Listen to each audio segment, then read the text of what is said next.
గురుగారు శ్రీ పరాభవ నామ సంవత్సరం పంచాంగ శ్రవణం ప్రకారం మన దేశ రాజకీయాలు కావచ్చు, మన రాష్ట్ర రాజకీయాలు కావచ్చు, ఈసారి ఏ విధంగా ఉండబోతున్నాయి? కొంతమంది లీడర్స్ పేర్లు తీసుకుందాం. పంచాంగ శ్రవణం ప్రకారం మరి ఈ సంవత్సరం వాళ్ళ భవిష్యత్తు ఏ విధంగా ఉంటుందో చెప్పండి. ముందుగా వీక్షిస్తున్న ప్రేక్షకులందరికీ శ్రీమాత్రే నమః, శ్రీ గురుభ్యో నమః. యాదేవి సర్వభూతేషు మాతృరూపేణ సంస్థిత. నమస్తస్సై నమస్తస్సై నమస్తస్సై నమో నమః. నేను చెప్పేటటువంటి ఈ ఫలితాలు ఎవరినీ ఉద్దేశించినటువంటివి కావు, వ్యక్తిగతంగా అనుకున్నటువంటివి కావు. జ్యోతిష శాస్త్రంలో ఈ సంవత్సరం దేశ రాష్ట్ర రాజకీయ పరిస్థితులు ఏ రకంగా ఉంటాయో అందులో పొందుపరిచినటువంటి అంశాలు మాత్రమే నేను తెలియజేస్తాను. ఇది అందరూ గుర్తుపెట్టుకోండి. ఎవరికి వ్యక్తిగతంగా చెప్పినటువంటివి కావు.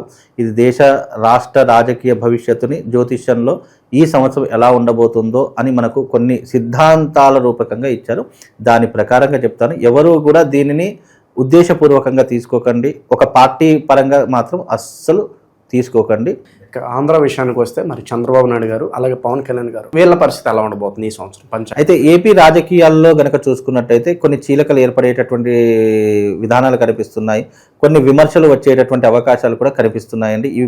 ఈ మధ్య కాలంలో ఏపీ రాజకీయాల్లో ఎన్నో మార్పులు మనం చవి చూసేటటువంటి లక్షణాలు ఈ సంవత్సరము మనము చూస్తాము.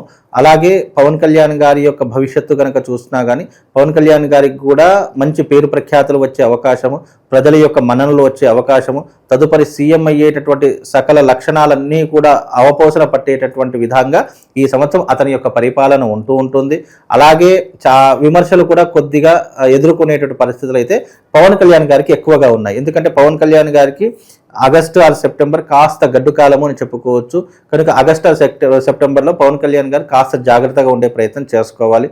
లేదు అంటే విమర్శలు ఎదుర్కొంటారు, దాడులు ఎదుర్కోవాల్సిన పరిస్థితులు ఏర్పడుతూ ఉంటాయి. లేదు అని అంటే కనుక కాస్త ఇక ఇబ్బందికరమైనటువంటి వాతావరణము, లేదు అని అంటే శరీరానికి ఆపద రావచ్చు, ప్రాణానికి ఆపద వచ్చేటటువంటి లక్ష్యాలు ఆగస్టు ఆర్ సెప్టెంబర్లో ఏర్పడుతూ ఉంటాయి. కాస్త జాగ్రత్తగా ఉండే ప్రయత్నం చేసుకోవాలి పవన్ కళ్యాణ్ గారు. ఇప్పుడు పవన్ కళ్యాణ్ గారు సీఎం అవ్వాలంటే ఖచ్చితంగా ఈ పొత్తులోంచి బయటకు వస్తేనే అది పాసిబుల్ అవుతుంది అంటారు, లేదంటే అండర్స్టాండింగ్ తోటి సీఎం? మరి లోకేష్ గారి పరిస్థితి ఏంటంటారు? ఇప్పుడు లోకేష్ గారికి ఇంకా సీఎం అయ్యేటటువంటి విధానాలు అయితే అంటే జాతకరీత్యా అయితే లేవండి. బికాజ్ అయితే డిప్యూటీ సీఎం అవుతారు, అయితే సీఎంగా మన పవన్ కళ్యాణ్ పోస్ట్ లోకేష్ గారికి వస్తుంది.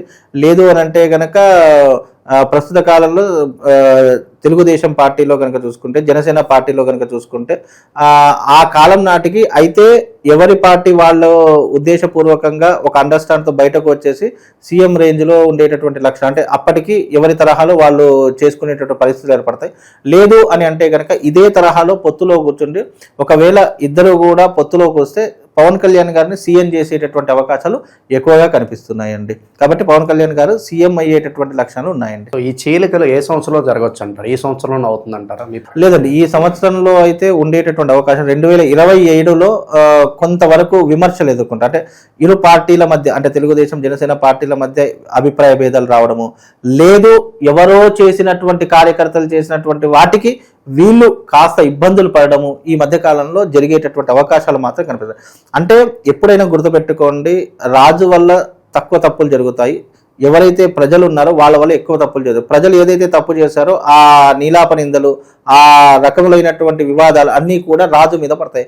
అలాగే జనసేన పార్టీలో కావచ్చు, తెలుగుదేశం పార్టీలో కావచ్చు, కొంతమంది చేసినటువంటి చెడు వల్ల ఆ యొక్క చెడు వాళ్ళ మీద ప్రభావం చూపి వాళ్ళ మధ్య చీలికలు వచ్చేటటువంటి లక్షణాలు కొంతవరకు కనిపించేటటువంటి అవకాశాలు ఉన్నాయండి. ఇది రాసి పెట్టుకోండి. మళ్ళీ ఈ వీడియో మళ్ళీ నెక్స్ట్ దాంట్లో కూడా ఉపయోగపడుతుంది మీకు.